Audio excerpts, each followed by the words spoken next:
new comrades, and I want to thank Wendy and Scott and Comrade Secretary General Allison Haney for opening up this incredible conference today. First of all, I want to welcome everybody here and to say this is incredibly moving to see you all here. I'm very humbled to be part of this conference today and to see the future of what the African People's Solidarity Committee is going to be. And I want to welcome everybody here. And I want to start with thanking Chairman Omali Yeshitela and the African People's Socialist Party for giving us the opportunity to be more than just another aspiring white person who lives and dies by your bank account, your mortgage, your job, your vacations, going to the mall, or anything else like that, that allowed us to separate ourselves from the history that we're born into, from the reality, from the relationship with the U.S.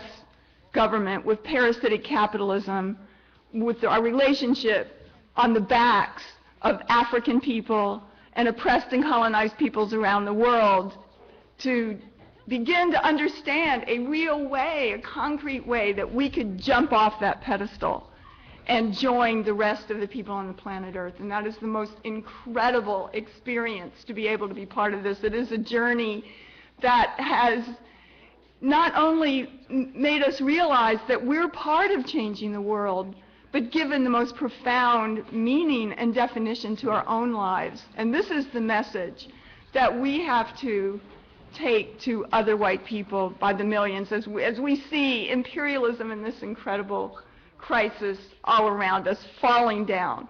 But it's not going to go away by itself. Imperialism has to be struggled, brought down, kicked to death, beaten to death, and it's going to do that through the leadership of African workers and colonized peoples around the world. And our stance inside the belly of the beast is key and extremely important in this whole struggle, and we have a key role to play, and that's what we're going to be talking about today. I want to join Secretary General Allison in welcoming the new comrades who have just joined APSC, Wendy, Craig, and Scott Millender and Pete. And I know there's going to be others constantly throughout the next few weeks and months that APSC is going to be expanding.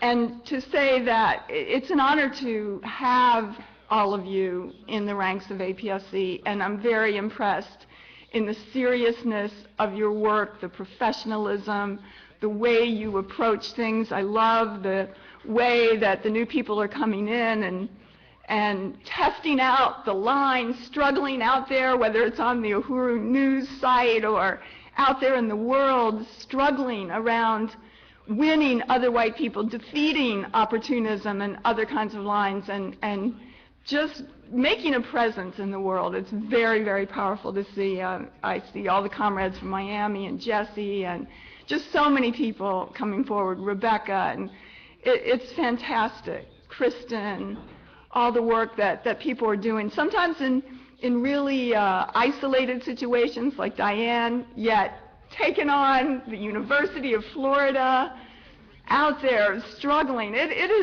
is really, really humbling and very, very inspiring to see. So I want to welcome everybody there. And I also want to do something that we don't do very much, and that is to just say the incredible respect and love that I have and we have for the comrades of APSC who have really been in the struggle for many, many, many years, who have done things that they never thought they could do, that were not people that got an MPA in business or knew how to run an institution or knew anything about organizing or anything like that, but out of a deep commitment to African internationalism, to overturning parasitic capitalism and rectifying our relationship, and a deep belief and internalization of reparations and the struggle for, we call it material solidarity, returning the stolen resources of African people to the African Revolution.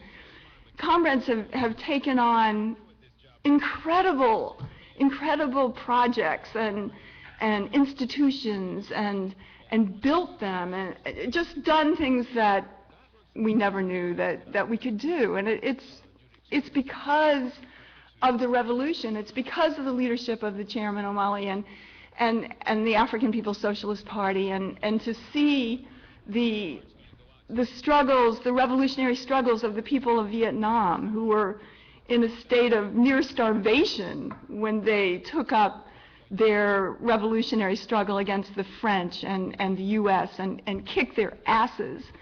It is seeing the history of the people of Nicaragua and Angola and Kenya and all over the world struggling for the liberation, struggling to get this vicious U.S. imperialism off their backs, that have given us just the inspiration to take this up day by day and to take on this struggle, the work, the task that we have before us. We have to solve problems every single day, and we come to this work with our contradictions. We're white people, and the party has, I'll talk about it more a little bit later this afternoon, that it's been an ongoing process of struggle, of constant taking on, molding us, showing us the way to become revolutionaries, to become part of humanity, to become worthy of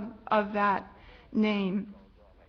But I want to thank and just recognize my comrades, Kitty, who's done an incredible job on the economic front and has been for years, Maureen, Janice, Comrade Janice, Allie up in Philly, has been there 20-something years, 21 years, I think, just really creating an important base in Philadelphia, etched it out, the meaning of solidarity, and Janine and Joel, Comrade Joel, out in Oakland, opening up the furniture store every day, taking it on, making it into a very dynamic institution.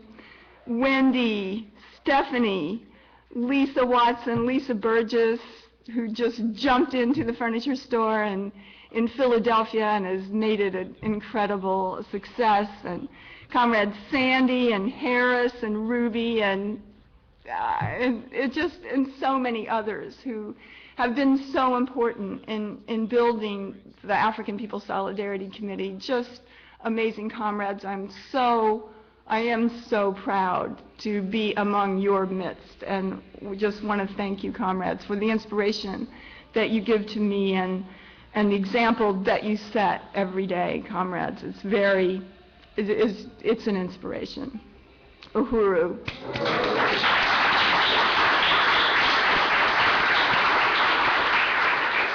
2010 was an incredible year for the African People's Socialist Party. I think it was a key turning point that we're going to continue to see the reverberations from over and over again and throughout the next several years. We saw 2010, one of the things that happened early in last year was the recognition of the chairman by University of South Florida, who built a special collection of the chairman's works, the largest such collection in the entire world, and there was a tremendous event at USF sponsored by the Nelson Pointer Library there that honored the chairman, that did a kind of interview with him sort of inside the actor studio style that was very powerful and reached so many people that wouldn't necessarily come to the Uhuru House or another kind of event. And I think we can't underestimate the significance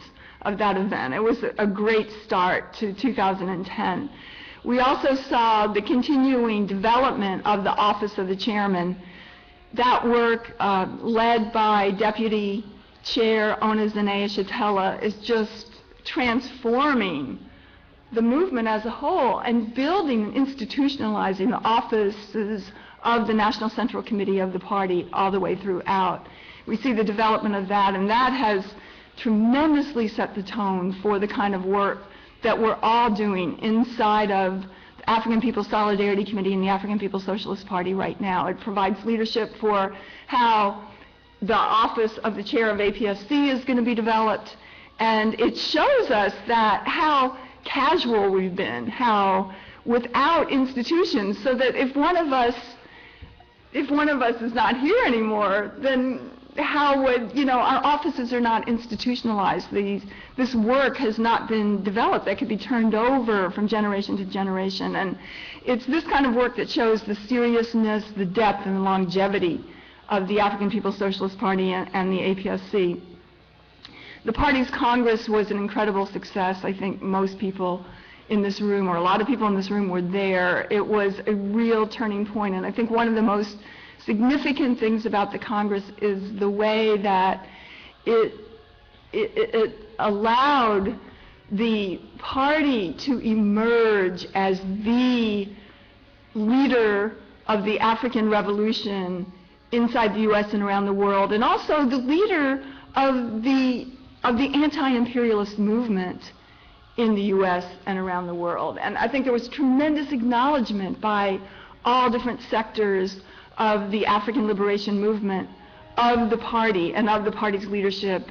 The chairman produced his political report, which was published into a book, One People, One Party, One Destiny, which has to be the Bible for this period. It tells us everything that we need to understand theoretically and also organizationally, strategically, how the party is taking on all the different fronts, the significance of NPDM, the significance of Black is Back Coalition, the significance of APSC, and what our task is, as the chairman says, to become reverse missionaries on the side of African revolution. And this is our challenge, to rise up to this new period, to build in ways that we never have before, to go to lengths that we've never had before, to build our institutions in a new way, to take Uhuru Foods that we have 30 years of experience and a tremendous base in the Bay Area and here, and be able to transform that to a much greater institution than it needs to be, a 24/7, constantly ongoing institution, just more similar to the Uhuru furniture stores. And our task is to build the Uhuru Solidarity Movement as an organization that is self-sustaining. We've used the Uhuru Solidarity Movement over the years in a lot of ways as a sort of tool to do things that APSC needed to get done. So if we were in the middle of a political campaign, we had a Uhuru Solidarity Movement, but if we were in the middle of the pie campaign, we sort of turned the Uhuru Solidarity Movement into the pie campaign.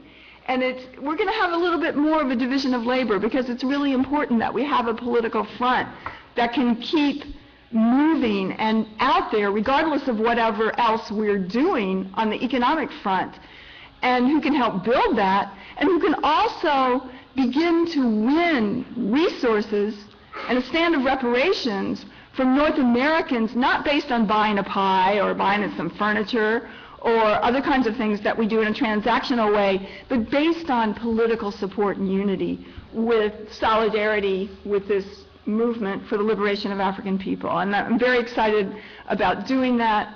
We have on our slate from the National Central Committee welcoming Stephanie Midler, and the proposal is that she will be the national chair of the Uhuru Solidarity Movement beginning this year. So that is going to be very, very exciting.